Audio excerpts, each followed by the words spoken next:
ನಮಸ್ಕಾರ ಎಲ್ರಿಗೂ. ಇವತ್ತು ನಾನು ಹೆಲ್ದಿಯಾಗಿರೋ ಬ್ರೆಡ್ ಆಮ್ಲೆಟ್ ಹೇಗೆ ಮಾಡಬೇಕು ಅಂತ ತೋರಿಸ್ತೀನಿ. ಫಸ್ಟ್ ನಾನೊಂದು ಬೌಲ್ ತೊಗೊಂಡು ಅದಕ್ಕೆ ಸಣ್ಣದಾಗಿ ಹಚ್ಚಿಟ್ಕೊಂಡಿರೋ ಈರುಳ್ಳಿ, ginger garlic paste, salt, pepper, ಧನಿಯಾ, ಅರಿಶಿನ ಮತ್ತು ಖಾರದ ಪುಡಿ ಮತ್ತು ಗರಂ ಮಸಾಲ ಹಾಕ್ಕೊಂಡು ಚೆನ್ನಾಗಿ ಮಿಕ್ಸ್ ಮಾಡ್ಕೋಬೇಕು. ಚೂರು ವಾಟರ್ ಹಾಕ್ಕೊಂಡು ಮಿಕ್ಸ್ ಮಾಡ್ಕೊಂಡು ಸೊ ದಟ್ ಹೆಗ್ ಈಸಿಯಾಗಿ ವಿಸ್ಕ್ ಮಾಡ್ಬೋದು.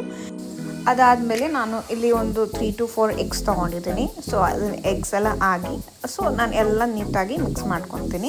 ಸೊ ಬ್ರೆಡ್ ಆಮ್ಲೆಟ್ಗೆ ಫಸ್ಟ್ ನಾನು ಇಲ್ಲಿ ವೀಟ್ ಬ್ರೆಡ್ ತೊಗೊತೀನಿ. So that taste sugary content ಅಷ್ಟು ಇರೋದಿಲ್ಲ. ಸೊ ಅದಕ್ಕೆ ನಾನು ಫಸ್ಟ್ ಅದನ್ನು ಲೈಟಾಗಿ ರೋಸ್ಟ್ ಮಾಡ್ಕೊತೀನಿ ಬಟರ್ ಹಾಕ್ಕೊಂಡು. ಅದೇ ಪ್ಯಾನಿಗೆ ಬಟರ್ ಹಾಕ್ಕೊಂಡು ಅದಾದಮೇಲೆ ಆಮ್ಲೆಟ್ ಮಿಕ್ಸ್ ಇರುತ್ತಲ್ವ, ಅದನ್ನು ನಾರ್ಮಲ್ ನಾವು ಹೇಗೆ ಆಮ್ಲೆಟ್ ಹಾಕ್ಕೊತೀವಿ ಅದೇ ಥರ ಹಾಕ್ಕೊತೀವಿ. ಸೊ ಅದಾದಮೇಲೆ ಎಲ್ಲ ಕಡೆ ನೀಟಾಗಿ ಸ್ಪೂನಿಂದ ಸರಿ ಮಾಡಿಕೊಂಡು ಸೊ ನಾವು ಲೈಟಾಗಿ ಟೋಸ್ಟ್ ಮಾಡ್ಕೊಂಡಿರೋ ವೀಟ್ ಬ್ರೆಡ್ ಇದೆಯಲ್ವ, ಸೊ ಅದನ್ನು ನಾವು ಆಮ್ಲೆಟ್ನ ಇಡಬೇಕು.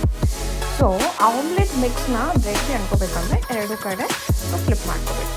ಅದಾದಮೇಲೆ ಸ್ವಲ್ಪ ಆಯಿಲ್ ಹಾಕ್ಕೊಂಡು ನಾನು ಆಮ್ಲೆಟ್ಗೆ ಬ್ರೆಡ್ಗೆ ಕವರ್ ಆಗುತ್ತೋ 4 ಕಡೆ ಕವರ್ ಮಾಡಿ ಸೊ ಅದಾದಮೇಲೆ ಸೊ ಅದನ್ನು ಫ್ಲಿಪ್ ಮಾಡ್ಕೊತೀನಿ. ಸೊ ದಟ್ ಈಗ ಮಾಡಿಕೊಂಡ್ರೆ ಆ flavour it taste so good.